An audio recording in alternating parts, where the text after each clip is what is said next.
কোন সংখ্যার 37% হ্রাস পেলে 3/8 হবে, এটা হচ্ছে আমাদের থেকে জানতে চাওয়া হয়েছে। মানে বুঝেছি যে কোন সংখ্যার 37% হ্রাস করলে সেটা আমার কত হবে, 3/8 হবে।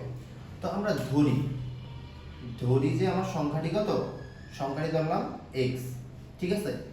তো ওই সংখ্যা থেকে কি বলছে 37% হ্রাস পেলে, তাহলে ধর এই সংখ্যাটা ধরছিলাম কি x, এর থেকে হ্রাস পাইছে, হ্রাস পাইলে কি বিয়োগ কত, x এর 37%, কত হ্রাস পাইছে x এর 37%, কত হবে 3/8 হবে।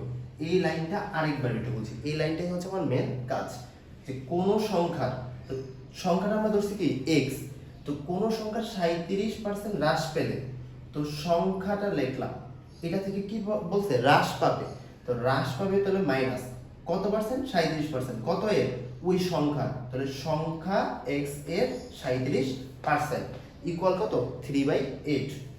তো এবার হচ্ছে আমরা মেন কাজ করি, x ইকুয়াল, এর মানে হচ্ছে কি গুণ 37% কিভাবে লেখা যায়, 37% জন্য ভাগ 100, এটা হচ্ছে আমরা সবাই জানি।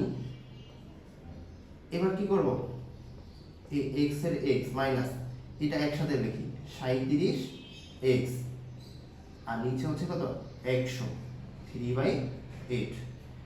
এবার যদি আমরা একটু লসাগু করি তাহলে কত আসে 100, তো 100 দ্বারা x এর গুণ করলে কত 100x মাইনাস 100 দ্বারা 100 ভাগ করলে 1, তাহলে কত থাকে 37x ইকুয়াল কত 3/8। তো এবার 100 থেকে যদি 37 বিয়োগ করি তাহলে কত থাকে 3 1 4 6 x ইকুয়াল, এই 100 দ্বারা 300 এর গুণ, 3 এর গুণ, তাহলে কত আসে 300, এই 8 এর 8। এবার x ইকুয়াল কত লিখতে পারি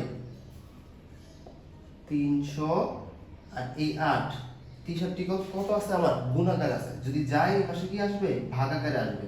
তো আমার কাঙ্ক্ষিত সলিউশনটা কত আসবে, যদি এই দুইটা কাটাকাটি করি তাহলে আমার অ্যানসার আসবে 25/42। যদি এই দুইটা কাটাকাটি করি কত আসবে 25/42, এটাই হচ্ছে আমার কি কাঙ্ক্ষিত সলিউশন।